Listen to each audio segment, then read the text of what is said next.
I thought I'd come and film outside on this beautiful day and enjoy a little bit of sun. I know by the time you see it, at least if you live around here, you're going to be in clouds again because I see that's what the forecast is. So I'm out enjoying as much sun as I possibly can today.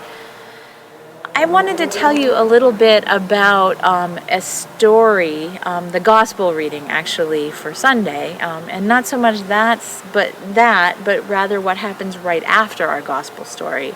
So let me just tell you the story. It goes like this. So Jesus is in Jerusalem or somewhere outside of Judea, and he hears from a friend that one of his closest friends, Lazarus, is very, very sick. And rather than going directly there, Jesus takes his time and dawdles for a while. And then Lazarus dies, and Jesus goes then to see his friend Lazarus and also the sisters of his friend, Mary and Martha. When Jesus gets there, he has them roll the stone away from the tomb where Lazarus has been buried, which is not so great because Lazarus has been dead for 4 days, and so he stinks already. But Jesus makes them do it, and then he says, "Lazarus, come out." And Lazarus rises from the dead. And everyone is absolutely amazed at what they see, this vision and this sign from Jesus about the power that Jesus has even over death itself. And some people come to believe that Jesus is the Messiah.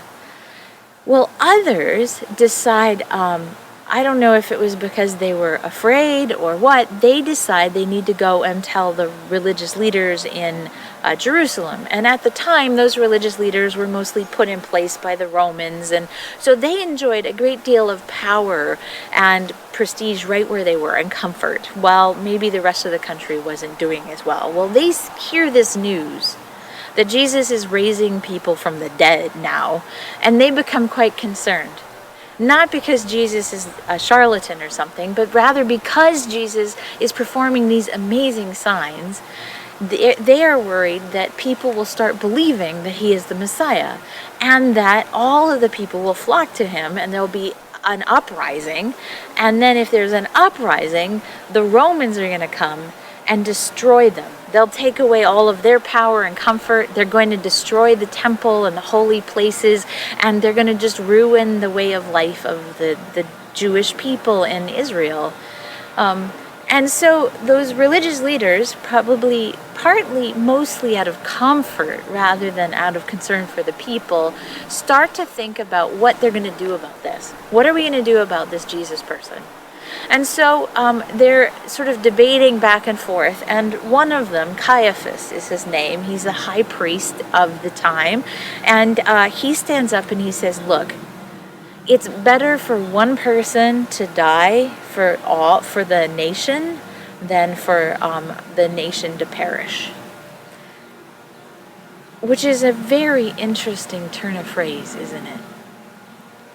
I can't help but hear the resonance in it today about what some people are saying about how our elderly should be willing to sacrifice themselves so that we can end all these quarantine and social distancing processes so that we can get back to work and our economy can be up and running, as if it were okay to sacrifice a life or more than a few lives for the economy, for money and power and comfort. It's a very uncomfortable balance, isn't it? And it doesn't seem particularly in line with God.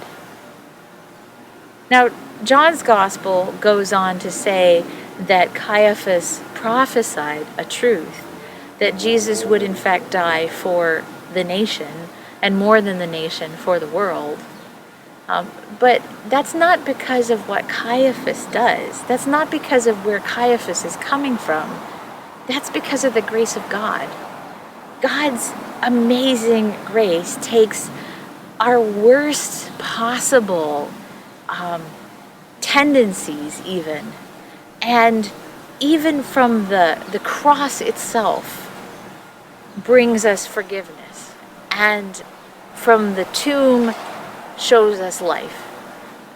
That's God's grace, and how God works, even when we've turned completely off on left field somewhere. God is the one who's constantly bringing us back and bringing us hope and good things and abundance.